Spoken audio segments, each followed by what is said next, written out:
Hello, everyone, and welcome back to Native English Podcast. In today's episode, we're going to learn the past perfect tense in a slightly different way.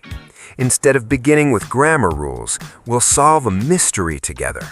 As the story unfolds, you'll collect clues and discover how the past perfect helps us describe events that happened before another action in the past. So, if you are ready, let's listen to Mia's mystery story and observe how she uses the past perfect structures. Thank you, Max. It all started when I was planning to spend my Saturday at the City Museum, but the moment I arrived, I realized something was terribly wrong. That doesn't sound like the relaxing weekend you expected. What did you see? The front gates were locked. Bright yellow tape was stretched across the entrance, and several police cars were parked outside. Visitors were standing around, whispering to each other, but nobody seemed to know what had happened. That's strange. Museums don't usually close without warning. Did anyone tell you why it was closed? Not at first. Everyone had heard a different story. One person said someone had entered the building during the night. Another believed the alarm had stopped working before the security team arrived. Nobody could agree on what was true. Did you speak to anyone who actually worked there? I did. A security guard was talking to one of the officers. I couldn't hear everything, but I caught one sentence. He said another guard had noticed something unusual before the museum opened. Now I'm even more curious. If the guard had noticed something earlier, that clue could explain everything that happened afterward. Exactly. The more I listened, the more confusing the story became. Every witness seemed to know one small piece of the puzzle, but nobody had the complete picture. Before you continue with the story, Mia, I'd like to tell the viewers that every mystery has a timeline, and English has a grammar tool that helps us build one clearly. Listen to this sentence. The police arrived. That's simply a past event. Now let's add another event that happened earlier. We can say, the thief had escaped before the police arrived. Notice the difference. The police arrived later, but the escape happened first. The past perfect helps us point to the earlier event without confusing the order. Now apply the same idea to our museum mystery. We know the officers eventually reached the museum, but something important had already taken place before they got there. Right. Maybe someone had unlocked a door. Maybe a security system had failed. Or perhaps a visitor had left behind an important clue before the building was closed. We don't know the answers yet, but we do know those events happened first. That's why we don't simply put every sentence in the past simple. If we said, the alarm stopped working, the police arrived, listeners might understand, but the relationship between the two events isn't as clear. However, when we say, the alarm had stopped working before the police arrived, the timeline becomes much easier to follow. We immediately know which event came first and which came later. Now that we've understood the timeline, let's investigate the first witness. The security guard was still speaking with one of the officers, so I politely asked whether he could answer a few questions. Was he willing to help? He was. He looked tired, but he said, I had checked every room before I locked the building last night. Everything seemed completely normal. That's an important detail. His inspection happened first, and locking the building happened afterward. The past perfect helps us place those events in the correct order. Exactly. Then I asked whether he had noticed anything unusual during his final round. What did he say? He told me that one display case had looked slightly out of place, but nothing appeared to be missing. Since he couldn't find a problem, he finished his shift and went home. Interesting. So the display case had caught his attention before he left, even though it didn't seem important at the time. Small details often become valuable clues later. Our next stop was the reception desk. The receptionist had just arrived to answer a few questions from the police, and she agreed to speak with us for a moment. Did she remember anything unusual? She certainly did. She said, I had locked the front door after the last visitors left yesterday evening. This morning, the lock was still secure, so nobody could explain how someone had entered the museum. That's surprising. If the front door had remained locked, whoever entered must have found another way inside. That's exactly what everyone was beginning to wonder. So, what happened next? We found the cleaner. She was carrying a small evidence bag that the police had already examined. She explained, "I had found a broken key near the storage room before anyone else noticed it." A broken key? That changes everything. It certainly does. Until then, everyone had been talking about alarms and doors. Now there was physical evidence that something unusual had happened inside the museum. Wait, Mia. Let's put our clues together. The guard had checked every room before he left. The receptionist had locked the front entrance before she went home. Then, early this morning, the cleaner had found a broken key near the storage room. 3 witnesses, 3 separate timelines, and somehow all of their stories are connected. The question is, what do these clues really tell us? They tell us something as important as the clues themselves.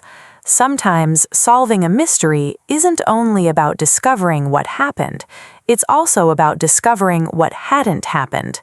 The detective who was leading the investigation seemed to think the same way.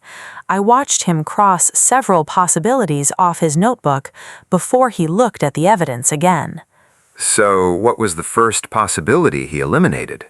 He spoke to every member of the night staff, and by the end of those conversations, one fact was clear. Nobody had seen a stranger walking through the museum after closing time. That's interesting. If nobody had seen an unfamiliar face, the person responsible either entered unnoticed or was someone who already belonged there. Then another officer examined the security cameras. Everyone gathered around the monitor hoping it would reveal the answer.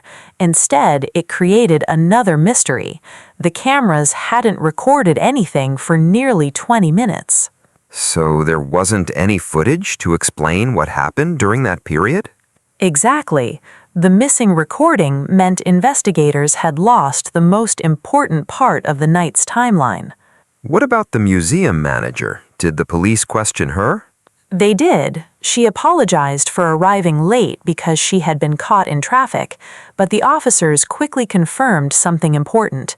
She hadn't entered the building before the police secured the area. That rules out another possibility. She couldn't have disturbed the scene because she wasn't even inside the museum. While everyone was discussing the cameras, another officer searched the storage room where the cleaner had discovered the broken key. Surprisingly, they hadn't found any damaged windows or forced doors nearby. So the evidence keeps removing possibilities instead of giving us a clear answer. Nobody had seen the suspect, the cameras hadn't captured the crucial moments, the manager hadn't entered the museum, and investigators hadn't found signs of a break-in, which leaves us with an even bigger question. If no one had forced their way inside, how did someone reach the storage room? I think we're finally asking the right question. Instead of wondering who entered the museum, maybe we should start asking how they managed to get in at all. Because investigators don't rush to conclusions, they ask better questions. And today's mystery gives us the perfect opportunity to practice asking questions in the past perfect. You're absolutely right. But what happened next in the story? The detective gathered everyone who had been working the previous evening into one room. One by one, he began asking them about the events that had happened before the museum was closed. First, the detective turned to the head of security and asked, "Had the guard locked the back door before everyone left the building?" The guard nodded confidently. "Yes, he had. I checked the security report myself." Next, the detective looked at the collections manager. Had anyone opened the safe before the night shift ended? She shook her head. No, the safe was still sealed when I finished my work. Then his attention shifted to the maintenance supervisor. Had someone copied the master keys without permission? The supervisor looked surprised. Not that I'm aware of. Every key should have been accounted for. Now the room became very quiet. Every answer seems to eliminate another possibility. Yes, but the mystery still wasn't solved. The detective asked the question that made everyone stop and think. He pointed toward the electrical control panel and said, "Why had the lights gone out for those few minutes?" Did anybody answer? Yes, an electrician slowly raised his hand. But before I tell you what he says, let's give everyone listening a chance to become part of the investigation. You're right. Based on everything we've learned so far, what do you think happened? Did someone cut the power on purpose? Was it simply a technical failure? Or is there another explanation that connects all the clues? Pause this video here. Take a few seconds to make your own prediction. Imagine you're the detective. Which question would you ask next? Let us know in the comments. Exactly, because in just a moment, the electrician is going to reveal one detail that could completely change our understanding of the entire case. So what happened next, Mia? The room fell silent as everyone waited for his answer. The electrician took a deep breath and said, "The lights didn't simply go out. The power had failed because someone had switched off a control panel in the maintenance room." That changes the investigation completely. Until now, everyone had assumed it was an ordinary electrical problem. Exactly. The detective immediately walked to a large whiteboard and began arranging every clue in chronological order. Instead of looking at each piece of evidence separately, he wanted to rebuild the entire sequence of events. And that's exactly what the past perfect helps us do in English. It connects earlier actions so we can understand what happened before the main event. Let's follow the detective's timeline together. First, someone had disabled the alarm. Without that step, the museum's security would have responded immediately. Exactly. After that, the power had failed because the control panel had been switched off. The temporary blackout meant the cameras stopped recording at exactly the wrong moment.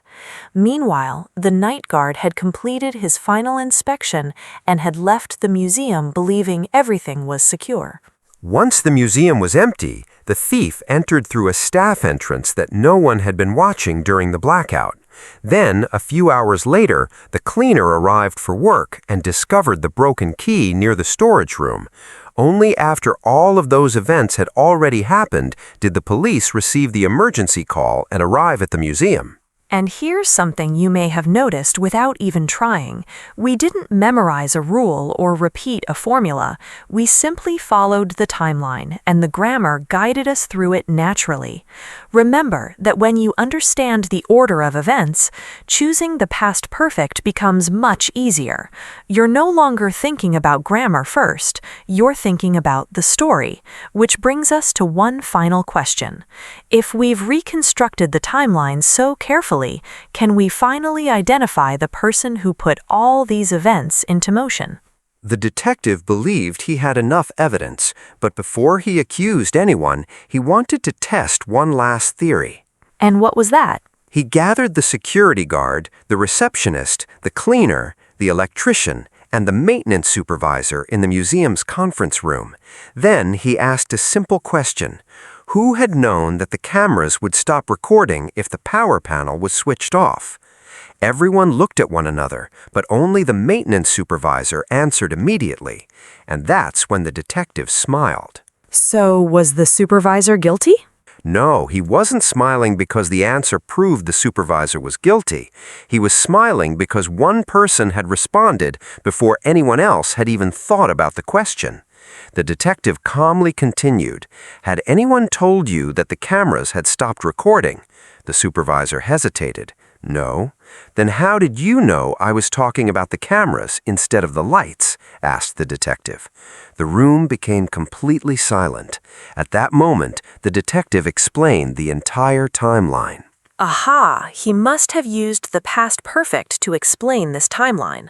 Of course, he explained, Earlier that evening, someone had disabled the alarm without leaving any visible damage. A few minutes later, the same person had switched off the control panel, causing the cameras to stop recording.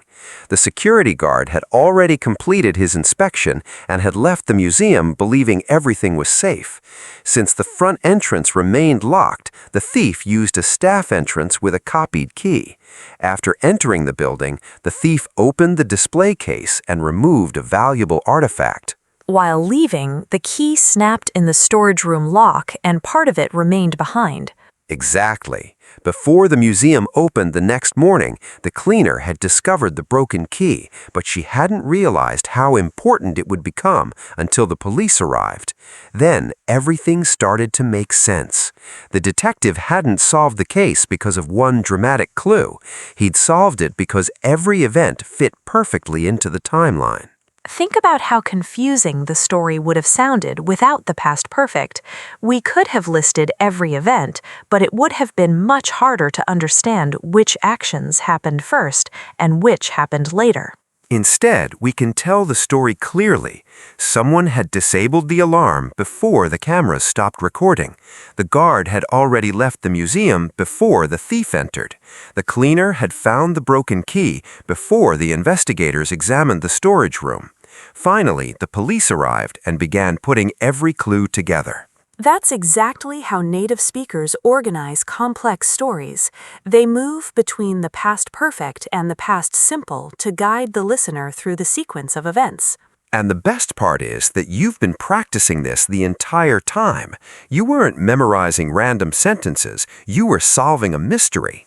Now that the case is closed, let's see how much of today's investigation you can remember without looking at any notes. Here's the biggest idea to take away from this episode. We use the past perfect to describe an action that happened before another action in the past. Whenever you're telling a story with two past events, ask yourself which one happened first. The earlier event is often the one that needs the past perfect. Let's do a quick recap with 3 examples from today's mystery. First, someone had disabled the alarm before the museum opened. Second, the guard had finished his inspection before he left the building. And third, the cleaner had discovered the broken key before the investigators examined the storage room. Notice how each sentence gives the listener a clear timeline. Instead of guessing the order of events, you understand it immediately. Now it's your turn, Max. I'll start a sentence and you finish it in your mind using the past perfect. No problem, I'm ready. By the time the police arrived, the thief had already escaped. Here's another one. When the receptionist unlocked the front entrance, someone had already entered the museum. Excellent. One more. Before the cleaner reported the broken key, she had carefully examined the area. If you could complete those naturally, you're already thinking in the past perfect instead of simply remembering a grammar rule. Here's a fun challenge after this episode. Try retelling the museum mystery in your own words. You don't have to repeat every detail. Just focus on explaining the order of events clearly using the past perfect whenever it fits. We'd also love to hear from you. In the comments, answer this question. Tell us one thing that had happened before you started listening to this episode. It could be something simple, personal, or even funny. If you enjoyed solving today's mystery while improving your English, don't forget to follow the Native English podcast and share this episode with someone who's learning English too. Next time, we'll explore another everyday grammar challenge through a brand new story. Until then, keep listening, keep practicing, and we'll see you in the next episode.